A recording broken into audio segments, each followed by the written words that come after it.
Hello students, we are done with unit 1. Now we are proceeding with unit 2.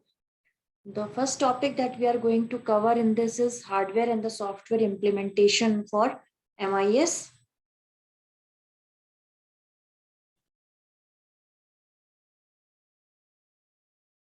So we will be dividing this section into two parts, selection of software or selection of hardware. So in this part, we are going to study about the steps in selection of hardware that is required for MIS. In the next lecture, we are going to cover the steps that is required for selection of software for MIS.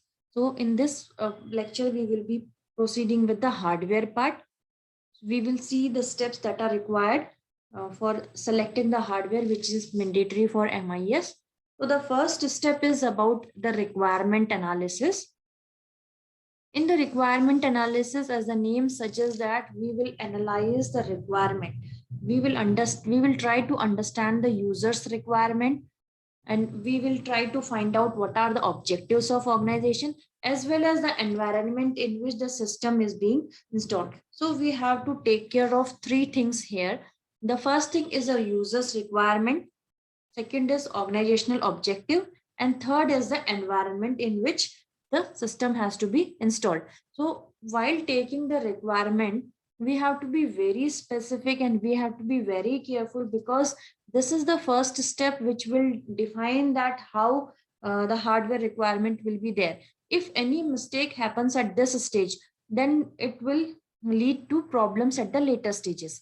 So this is very, very important for designing the hardware for MIS implementation. So we should carefully note down what exactly the user wants and what are the objectives of the organization. The user requirement should also be fulfilled and the organizational objective should also be fulfilled. Along with, we have to take care of the environment in which the system is being installed. Means we have to see three basic things, like all three things should be within our reach. The next thing is system specification should be clearly defined. In the first step, we talked about the user requirement. हम user की क्या requirement है, organization ने क्या goal achieve करना है, और in which environment the system is being installed. Now system की क्या specification होनी चाहिए, that should be clearly defined, and this specification must reflect that what actual application to be handled by the system. जो भी specifications हैं उससे ये clearly reflect होना चाहिए कि क्या application है जो system handle कर रहा है. So दोनों चीजें clear होनी चाहिए. पहले user की requirement क्या है, organizational objectives क्या है, और किस environment में वो system में install होना है. Then we have to look for the system specification कि system की क्या specification हमें चाहिए अगर हम ये वाले hardware पार्ट को इम्प्लीमेंट करते हैं, क्योंकि मिसमैच हो जाता है. If there is a software, then that along with that hardware support भी होना जरूरी है. So we have to clearly define the system specification for that particular hardware implementation. Third part में we will discuss about the evaluation and validation. अब क्या हुआ, we are clear with कि हमारे ऑब्जेक्टिव्स क्या हैं, क्या क्या यूजर्स की रिक्वायरमेंट है, हमारे सिस्टम की क्या स्पेसिफिकेशन है.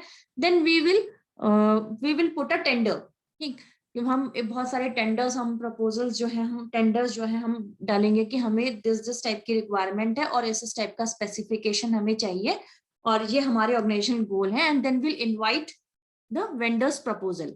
ठीक है, now what happens, then there will be a number of vendors proposal with us. Now this in this step, that is evaluation and validation, what we have to do is we have to shortlist the vendors proposal on the basis of the pros and con, or you can see the cost and the benefit analysis. You have to decide which one is the best suited according to the user's requirement, or which is the best match for the organizational objectives and the environment in which being this particular system has to be installed. So you have to check for the best proposal. You will shortlist and you will rank them on the basis of cost and benefits analysis.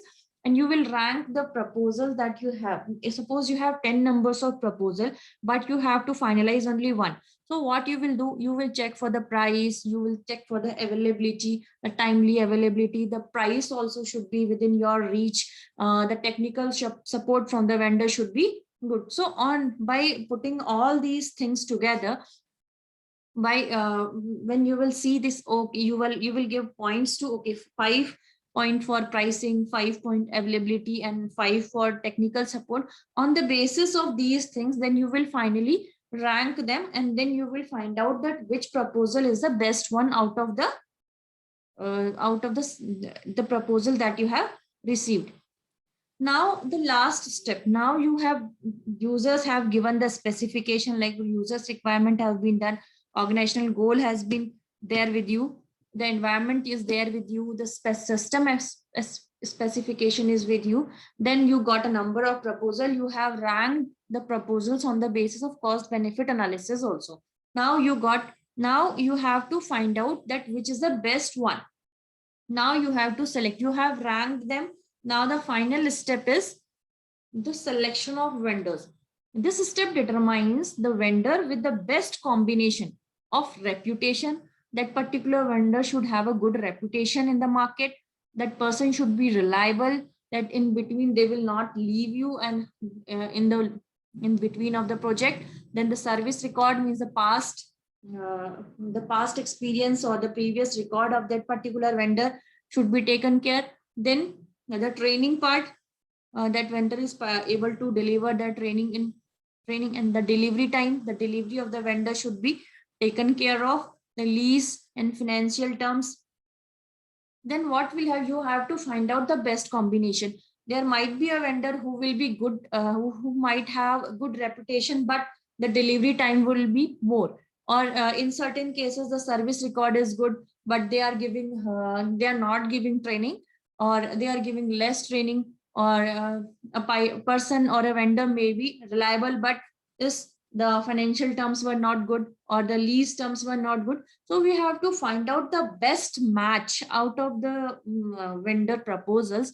We have to find out the best match, and then we have to invite the selected ones. You can't invite only one vendor, because there might be a possibility that while giving presentation, they are not able to explain their things properly. So we have to select 4 or 5 proposals out of the proposals received on the basis of ranking formula, and then we have to ask them to give their presentation regarding their proposal. Then we have to finalize the vendor. So it is now this is the complete summary of entire this hardware selection. So first thing, we will just sum up in a few minutes. First one is the requirement analysis, means here what we have to look for. We have to look for the user's requirement. We will see for users requirement, plus what we will look for, plus the environment in which the system has to be installed, as well as the thing is it should match with our organizational goal. 3 things where we have to look here in the requirement analysis. First one is the user requirement, the organizational objectives, plus the environment in which the system has to be installed. Then in system specification, here in system specification, you have to check whether this particular hardware is compatible with the software. You have to give a checklist of system specification required for this particular hardware installation. Then evaluation and validation. Once you are done with the user requirement and the system specification, then the next system is inviting tenders from various vendors. So if you get a number of proposals there, then you have to evaluate those proposals on the basis of certain criteria, like price, timely delivery, etc. And then what will have the last step that comes is your vendor selection. Now you have a number of vendor proposal with you. You have evaluated them and ranked them from 1 to 5, but you can't select one at this point. You have to ask for their presentation. You have to call few proposals out of the selected ones and to give their presentation, and you have to select such type of proposals which is a combination of, there might be proposals which are good at one point but they are lacking in the another point. So you have to find a balance of all the combination, and then you have to ask selected vendors to come up with their presentation, and then you have to finally select one proposal out of them. So this is all for today's lecture. In the next lecture, we will be discussing about the software part. In this we discussed about only the hardware. In the next lecture, we will be discussing about the software implementation required for MIS. Thank you for watching this.